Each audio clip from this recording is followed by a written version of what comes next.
Are you familiar with the work of Trixie Mattel? Oh, babe. One time, Trixie Mattel, she was like, if you ever need a body double for like nude scenes.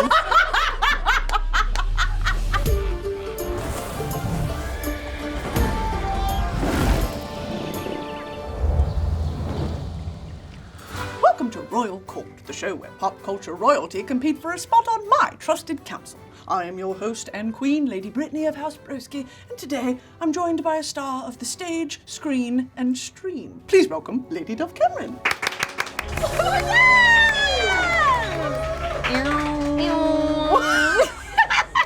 Okay, walk me through this look today. What was the inspiration? Honestly, we already had this fitted, and I got him from New York, and he was like, I feel like it's Royal Court, and I was like, yeah.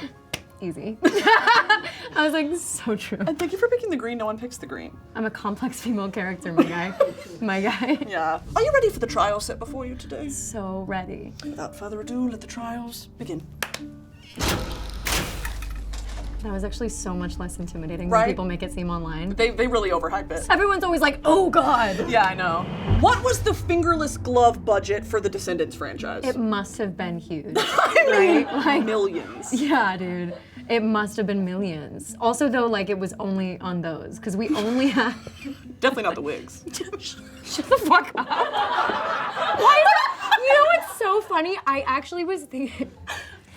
I actually was thinking about that recently, my guy. Why?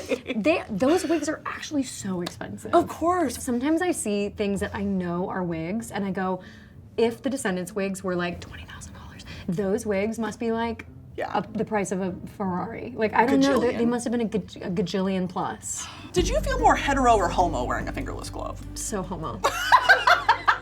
Very queer coded. Homo mode activated. Yeah. If I need to amplify my homosexual powers, it's a fingerless glove. Yeah. That's right. Velcro on. Whoa, I said. Ridiculous. It's true. Which minion do you identify with the most? Kevin, Bob, Stewart. I didn't know they had names. They have names.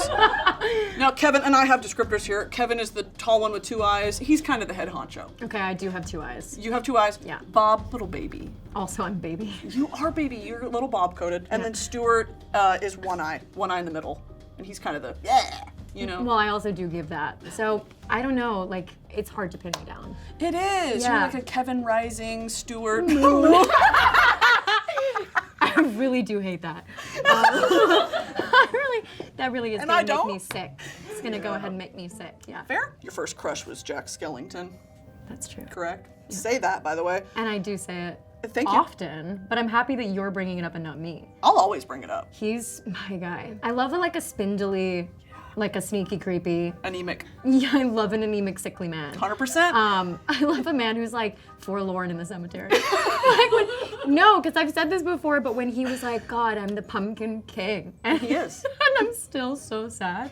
I remember being like 4 and being like, that's so me. And no one's gonna help him? Like, it's lonely at the top, dude. Oh. Like, he's the king of like Halloween land. But also Sally was my op, dude. Girl. Like, when I was young, I was like, she's not even on your wavelength.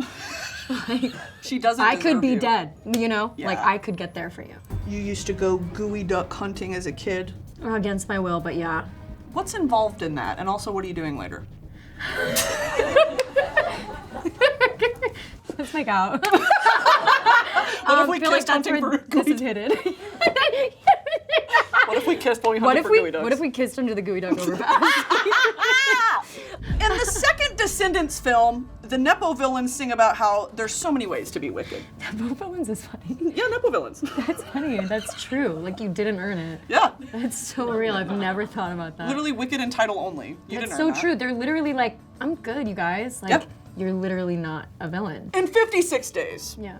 Your character stole a guinea pig from church as a child? Oh my God, I forgot about that. And I was like, where are we going? Because I haven't seen the show in like a year. What's the weirdest shit you used to do as a kid? I found out pretty early on that if you snap off the tongs on plastic forks and you tape them to your fingers, like, girls don't like that. I used to go to school and be like, You were doing Wolverine? like fucking Wolverine. And then like it was driving people away and I wasn't making friends. Driving people away.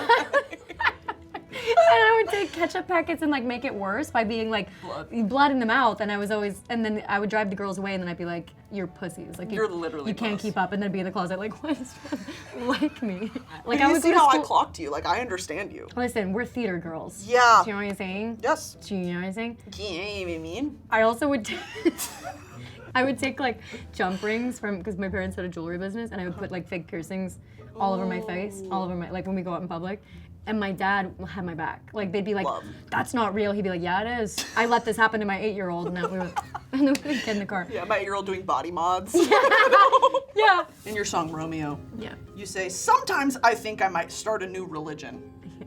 What would the commandments of a dove religion be? Fucking be nice to people. Yep. like, thou shalt be nice. Thou shalt be fucking nice to people. Chill out. I don't know, like, do it scared. These are all like Pinterest quotes. I'm like, do it anyway. Do it scared, even if your breath shakes. Why did that get the biggest laugh of the day?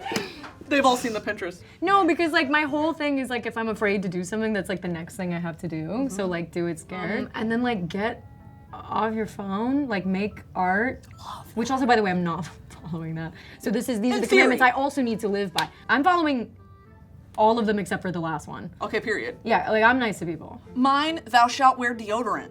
Your religion? Yeah, my religion. These are like on your, these are on your 10 commandments? Okay. Thou will not stink around me. Okay. You will not honk at me in traffic because it makes me feel bad. Oh, see, I'm honking at you. You're the honker! I'm honking. Because sometimes people are asleep in traffic. That's true. And I'm like, wake up. My partner says this thing where he says it in the funniest way. He's like, napping is for home. Like you sleep at, like, I can't, now it's not funny. I'm like, you can't, when you I know you've voiced how awkward it is to do impact sounds or like effort sounds. Oh yeah, sometimes. Dude, that's the worst. Do you have a top one? I was gonna say top 3, but what's like the worst one to do? And would you mind? Ladder climbing. Yes. Yeah. Yes, but it goes on for so long.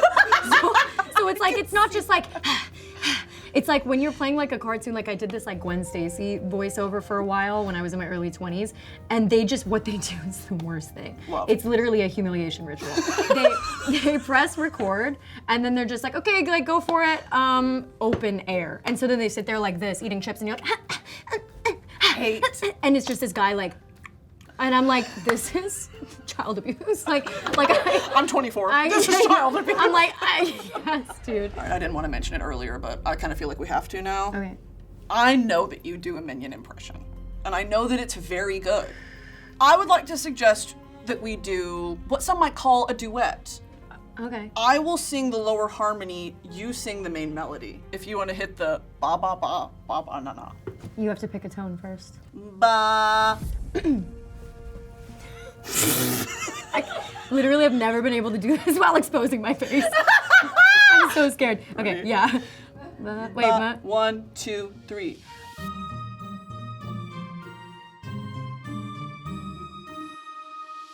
What's crazier? You kind of like I was one-eyed. I was like this, and I was looking at you the whole time. You swept me away. We were in rhythm. You're like, watch my foot, I'm keeping I said, tempo. and 1, 2, and ready, here we go. Wow, I feel very spiritually connected to you. We have neutralized the air. And that's what you're experiencing. Yeah, that was a spiritual sage. It was, your chakras are aligned. Thank you. Lady Dove, you've passed. Whoa! Well, Lady Dove, you did so incredible in the interrogation. How are we feeling? So good. Okay. It's really good. I hear you've brought me something. Squire! Oh, Dove. What's going on? So this is honey toast. Hey. And I know, like, this is not what you would expect when you hear the words honey toast. Where is this coming from? What's the story here? The reason that I discovered this was because I was in Tokyo with my friend Boo. We were in Tokyo in the middle of the night. I don't know. Oh yeah. All right. Wait. Yeah. Thank you. Well, Thank you for meeting me. They gave us forks and knives, but we were in Tokyo in the middle of the night at a karaoke bar, and we got like blackout drunk, promoting Descendants 3, the children's movie. And we got blackout drunk and we were like so many shots deep. And so we were trying to sing the songs that were in Japanese with Japanese subtitles. And of course we didn't. Yeah, we were doing a horrendous job. And then we were like, wait, I'm so hungry. And the only thing they had on the menu was honey toast. Cheers. I could eat an entire meatloaf size of that. Well, you know what's crazy is when they brought it to us, it was like huge. It was a cube. It was like an old, like, television sized. Cartoonishly large. Yeah, but you're like, you know what I've been fantasizing about for years? Tell me. Easy bake ovens. Are you familiar with the work of Trixie Mattel? Oh, babe. One time, Trixie Mattel sent a video, because I think she was working with one of my makeup artists, and she was like, it was while I was filming 56 Days, actually. It's crazy that you say this. Okay. And she goes like, hey, Dove, like, big fan. And we'd like talked, I think, like once via social media before, but she was like, if you ever need a body double for like nude scenes. Hey Trixie, I'm gonna kill myself. Why would you say that to me? That's the meanest shit you could have ever said. That's my body double for real. Well, the reason I bring her up is because that bitch loves an easy bake oven, and she'll cook that shit and eat it. I'm so so suspicious of what's in those things. Nothing can bake that quickly, dude. Nothing should be that easy to bake in your oven. Which is part of why, like, I'm glad my parents never let me do it, but it is like a weird wound in my heart where I'm like, I can't develop further until I have that, because otherwise I will like regress. Exactly. I feel like you have adult money now. You could definitely buy one. But aren't they like completely out of commission and I have to get one like on eBay? Who gives a shit? I bought an eBay on eBay. I bought an eBay on eBay. I own eBay. I actually bought eBay. I bought a Wii on eBay. Oh, but that's different. That's not something you eat out of, dude. Like, you actually have a point. Listen, it's like there are some things you don't buy on eBay. Like, not you being. You actually are so talking sense into the situation. Wouldn't it be so expired by now? And if it wasn't, wouldn't we not want to eat it? I've put way worse into my body. You ever had a Four Loko? Do you know that Four Lokos are back? In a big way. I was in the studio the other day trying to explain this to someone, like, maybe it was someone who didn't know what it was, like, missed it. And I was like, oh, dude. Girl. Like, and we looked up, they like had to adjust their recipe. Because it was like killing people. Dude, it was killing people. But that was also like part of the appeal in high school. Was you were like, am I gonna die tonight? Like, it was just like, who knows? Just mainlining Four Lokos. Me at 14. It's true. Yeah, my poison of choice was Malibu rum because it tasted like Sprite. Fair. Yeah. Or like Fireball. Loved Fireball. Loved Fireball, dude. If I smell it today. You know what is gonna get me to die and vomit in my mouth is like a raspberry Smirnoff vodka. Oh, yeah. The whole corner groaned. The whole corner groaned. The whole corner groaned. This is my final, I need to nerd out with you for a second. All right. You met Guillermo del Toro? Yeah, dude. How did talk to me over here? Like, how did you do that? Like, dude, I literally have balls of steel. We were at like hard-ass balls. I literally have hard-ass balls, dude. They're massive. They're massive and dangling, dude. Steel. I actually have this really great quality where when I'm in a room with people who are so much cooler than me, I'm like, I'm gonna do it. And I go up to them like, hey. Not that voice.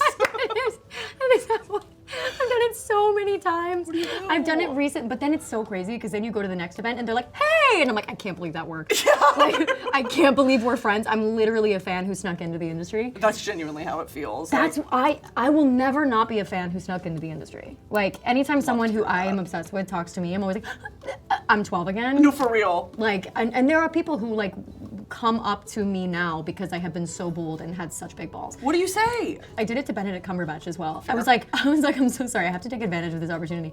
You're my hero. Like, I'm obsessed with you. And he was like, that's very kind. And I was like, no. I like you in a weird way. Yeah. I was like, I love Sherlock. I was like, I fucking love Sherlock.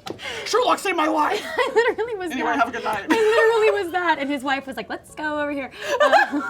Lady Dove, you've passed. Lady Dove! It's now the time of the interview where I make you draw. Okay, what's in front of you is a family crest. I'm going to have you draw on the 4 quadrants with these markers, but at the same time, you're going to be answering questions, okay? It's a double task. But I'm drawing a representation of some of these things, right? Sure. Okay. You've described your character in 56 Days as a dream character to play for you. Why is she so engaging for you? She was highly disturbed, and so am I. I'm not even joking. I was like, this girl could be something totally different if someone else plays her, but if she's played by me, she's gonna be disturbed. Love.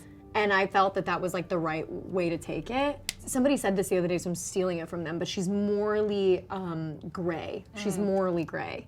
And so I always find that like morally gray characters need a little extra defense. And I am attracted to characters that need a little extra defense. You've said that it's unhealthy to tell young women that romantic love will save them, to which I agree. Yeah. How, as an artist, writing your own lyrics, do you toe the line between communicating your real love that may be inspiring you and commercializing it? Do you ever feel like you're commercializing it? Good question. I feel like in my music, because it's like such a diary entry, it doesn't really feel like I'm not keeping it for myself. Like I think honestly in interviews is when I'm like, wish I didn't. Like, cause I'm always like, we're friends, we're talking, and then later I'm like, I should not talk about this ever. Yeah, that's on the internet forever, so. Yeah, and like I don't even care. Like there's nothing in it that's like sensitive. It's just more so like, I don't want everyone to think they know everything. That's when I get like, you don't know everything. You know? I'm a mysterious closed book. Yeah. You've been like, and another thing about how we fall asleep together. That's so true. And it's also so funny because they're like, Dove Cameron's so mysterious. I'm like, on what fucking? I feel like I'm the most open book ever. But sometimes I wish I was less of an oversharer. So that's interesting. In the music, it is kind of like a bit reserved, but then in talking about it is when you're like, oh shit, maybe I should. Well, but it's actually not reserved. Like if you listen to the music, it is very open and honest. Like especially on this new album, it's very open and honest. It's behind, like it's a whole experience, right? So you don't receive it as a verbal communication from a person. You're like, this is a distilled feeling that I also relate to. So it becomes the listeners. It becomes yours. It's no longer like my fucking story. Okay, like genius blast. Literally, yeah. Told you, massive forehead. Big forehead bitches. Big forehead bitches. Gooeyduck huntresses. In Schmigadoon, Josh describes the town saying, it's like if The Walking Dead was also Glee. If you were to describe the forthcoming album with kind of two pop culture descriptors like that, how would you describe it? If trauma had a perfume. Oh, wow. So, yeah. Great answer. You have spoken so beautifully in the past about how grief can deepen any other emotion. Yeah. In that vein, what is the greatest gift that the loss from your past has taught you? Is it a more of an appreciation for life and all of its blessings? Or I guess what's your relationship to grief as a 30-year-old woman? I think that when I was in my deepest, darkest parts of grief, because you never really leave it. It's like if your whole life experience was like a big museum and you're constantly knocking down the drywall, knocking down walls on the other side of experiences, positive or negative, and the room is getting wider, your vision of yourself, your view of all of the things that you have inside of you is getting more amplified, you can see more everything, you're exploring yourself, right? Grief is like one of the big, heavy doors with one of the biggest rooms that once you open it, it's not, you can't close it. It's like all the air that lives in the room, the grief room, is now like in the air with everything. It's like a drop of blood in a glass of water. It's just like now the whole thing is changed. And it is awful. Like by definition, grief is awful. Yes. It's one of the hardest things to contend with.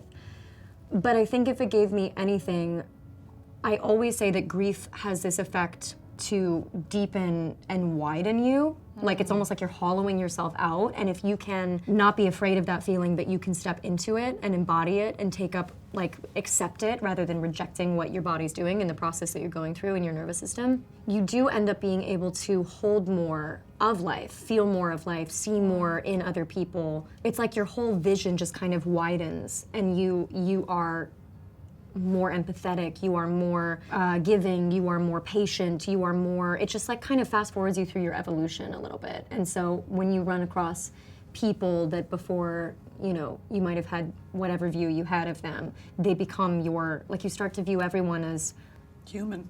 Not just human, but also like finite. Like you start to view everything as like going quickly. The experience is leaving, the person is struggling and you don't know, and it's not even just like, you know, someone might be going through something. It's like, no, everyone is, if the wrong ingredients are added into this cake, in this recipe, it could be anyone that this happens to, right? And so I just really walk around in the world, I don't know, feeling like this wall between me and other people is divided, is dissolved. Wow. And I really feel like there's more colors, there's more tastes and touch and sounds. And this is gonna make me cry, freak out.